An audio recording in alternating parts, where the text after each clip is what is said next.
got him. Good one. Oh, good one. Oh, yes. Ah, that's a good fish, boy. It feels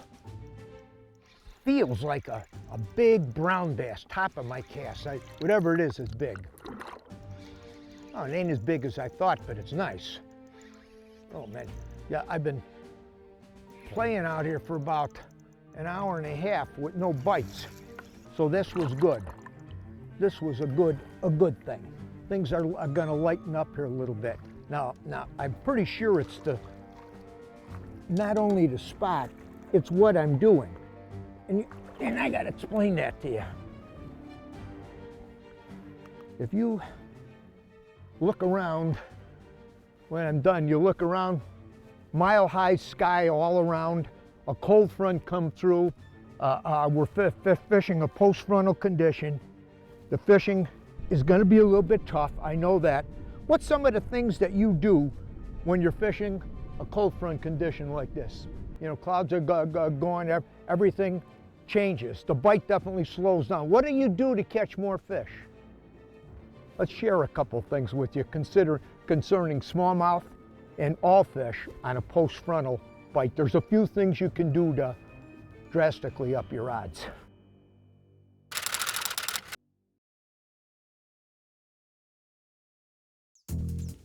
Closed captioning is provided by Smooth Moves, adjustable boat seat suspensions for a smoother ride. Have you ever been out fishing and thought to yourself, is it always windy? It seems like over the past 10 to 20 years, the wind has been blowing more and more consistently. In fact, a study from the National Geographic states the world has gotten stormier over the past 2 decades. And in the past 20 years, winds have picked up around 5% on average. Well, where does wind come from? It is caused by the differences in the atmospheric pressure. Yesterday, we had a cold front move through. This is when a cold air mass pushes underneath a warm mass of air, causing wind. But then it can blow itself out, and you got all the classic telltale signs. Mile-high skies, light to no wind, lower humidity, and the bite can get tough. There's a lot of complexities that go into global weather and wind, but you don't need to bother yourself with that. What you need to do is know how the fish react and plan accordingly.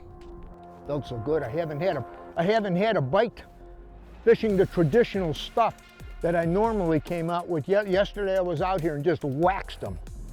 Yeah, you know, but today's a different day. That front come through last night. See, distance, a little bit of cloud cover. Cold, quiet, sunny. And they ain't exactly jumping on. What a difference a day makes. And we're all dealing with weather and water conditions, and fronts is one of the most common. Big frontal conditions for any kind of fish. What's some of the things you do? I know a lot of people really get down. Oh, it's a front. At least I don't have a big wind with this one. Oh, I had him. I had another one.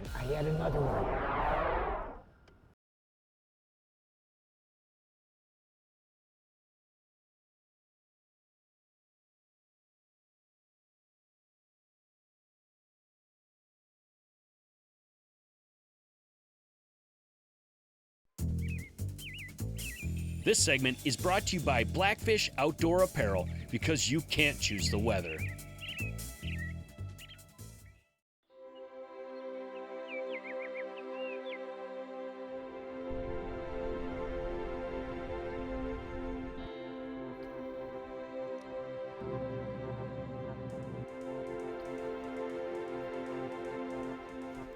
Oh, God, okay. Yo, going back through again. Little guy, but you're catching fish. That's the deal. I'm catching fish. Yeah. I came through here earlier on these spots and hit some other spots fishing the same way. Those fish were biting yesterday, and never sniffed anything. Not a bad one. So what did I do?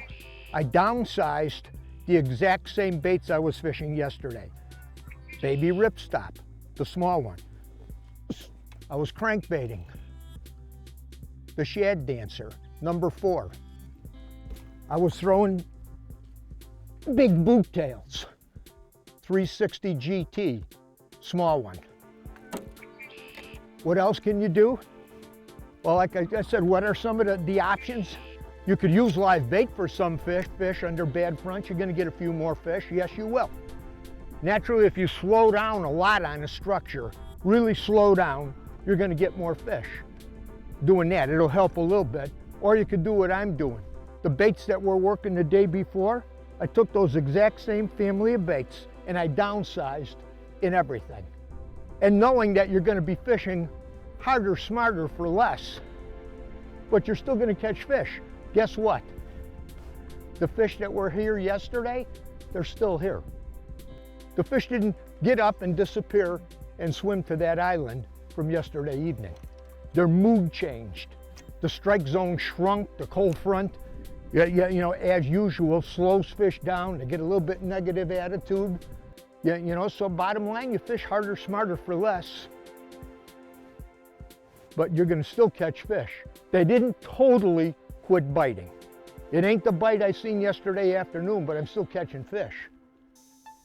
Downsizing, that's what we call it. And there's a few different times when this works well besides post-cold front conditions. How about unpressured fish? There are more tournaments now than I can ever remember, and that relates into huge fishing pressure. That is a perfect time for downsizing any lure. How about water clarity? With the AIS issue all across this great nation and the spread of zebra and quagga mussels, many waters have become the clearest they've ever been.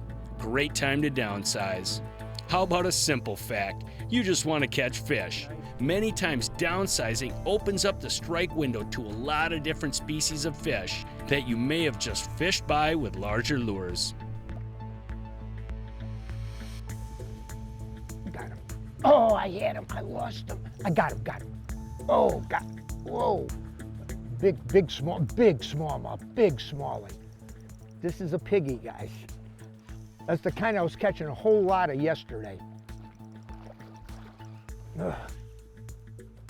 I think I'll just do a spot lock here. Don't you think that'd be a good place to do a spot lock? Ugh. Oh yeah. Oh. Come here, you little fatso. You little fatso. Come here. Oh, he got off on me. Oh, Lord. He got off on me.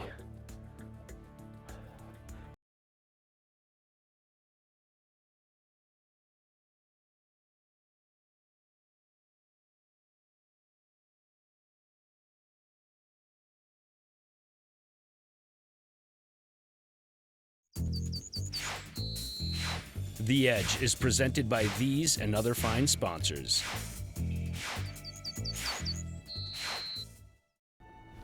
Got him. Oh, got him. Little guy. Looks like a crappie, a big old crappie.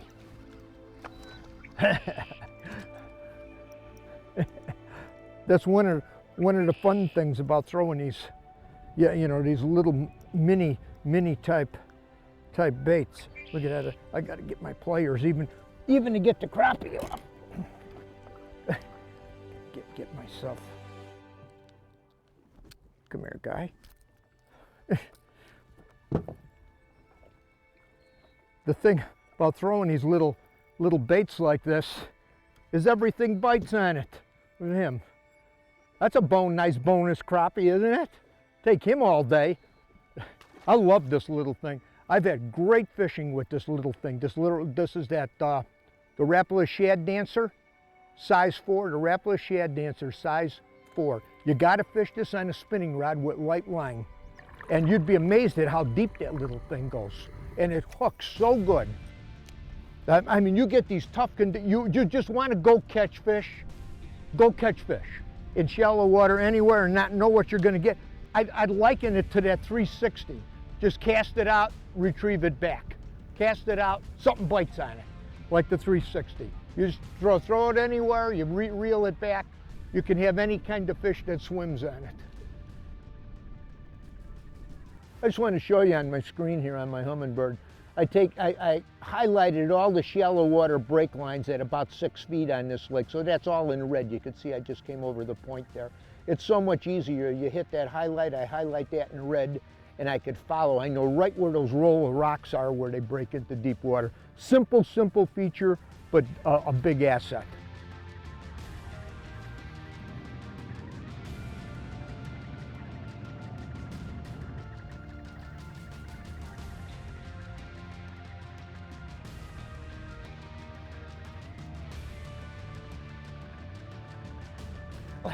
I got to really baby it because of the size of the hooks. You got to really take it easy, but you get good ones. A little largemouth. Yeah, a little largemouth. I'm telling you, this thing reminds me of the 360. You throw it anywhere and it catches everything. Come here, little guy. Let me get this is a player's job all the time. I'm telling you, the hooks in this thing are something else. There. There.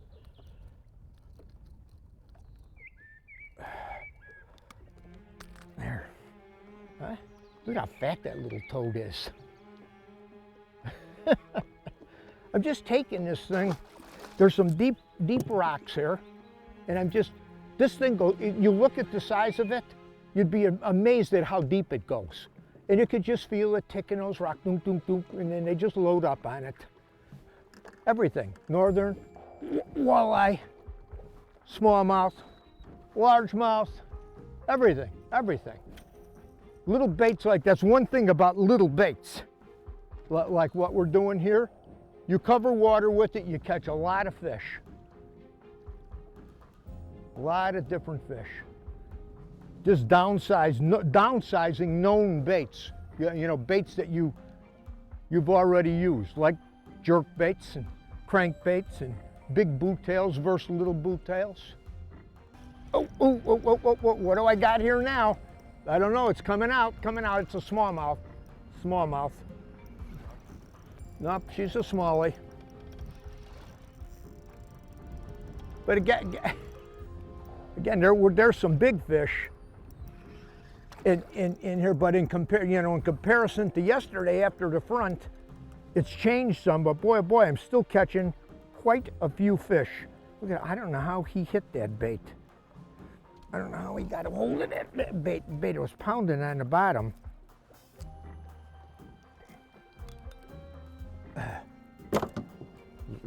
Little fatso. I call this my money bait. You got to get a bite. You take this and that little jerk bait and that little 360, throw it around and you catch fish.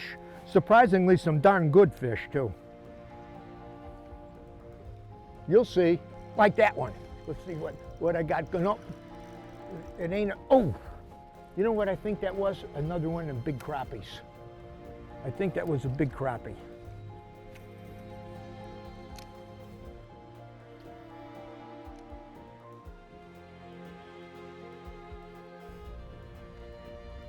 I love my Ultrex. Just love it. I don't know how I fished without it for all those years. It makes life so easy. You get a bite, you hit spot lock, you work the area. I know instinctively where to go for. I don't even have to look at it. I'm tuned into it, just bing. No matter how windy it is, you're held. It's beautiful. It's integrated into your hummingbirds, along with the Minn Kota. Everything is locked together, inclusive of my talons if I wanted to.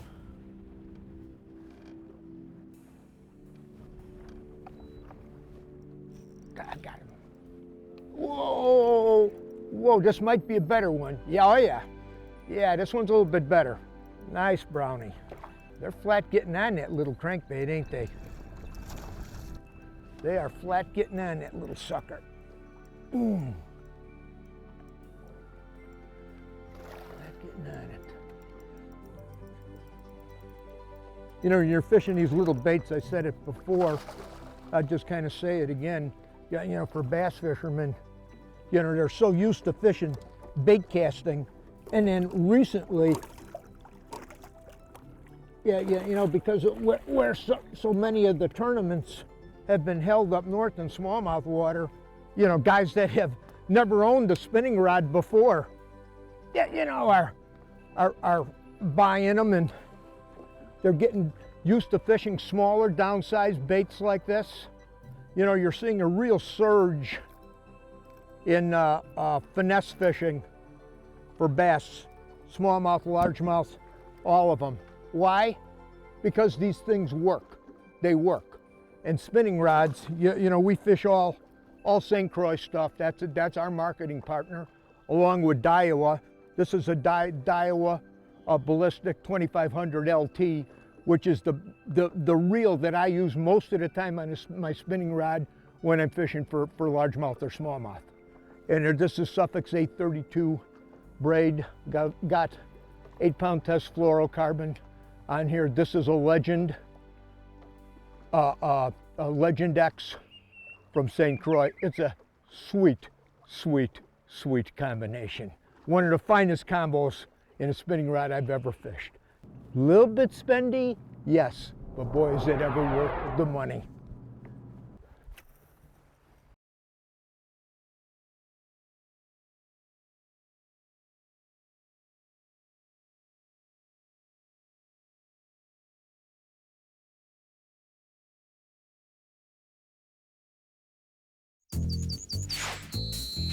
The Edge is presented by these and other fine sponsors.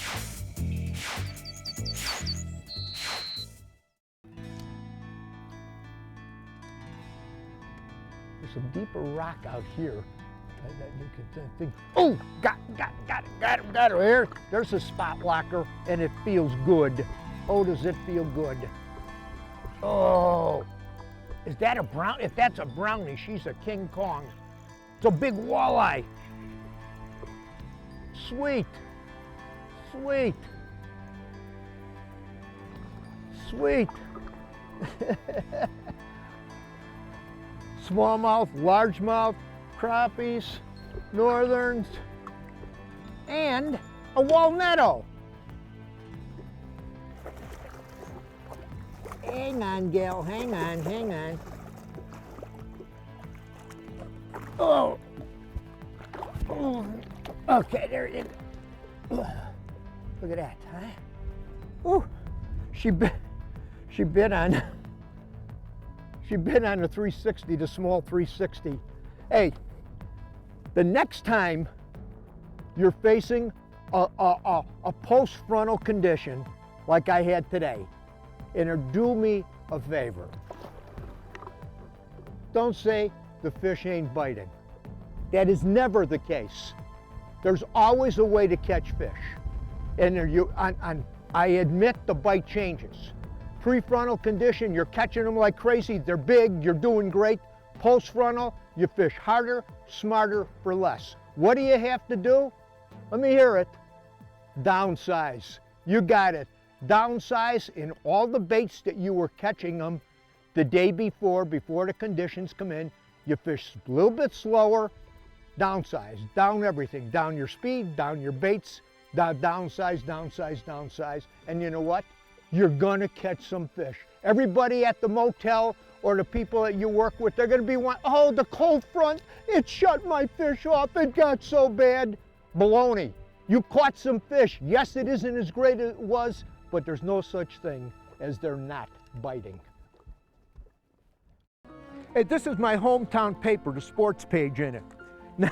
Now, if you're a Vikings fan and you live in Minnesota, you got some really good highs sometimes, and there's some pretty serious lows sometimes. You know, my passion is fishing.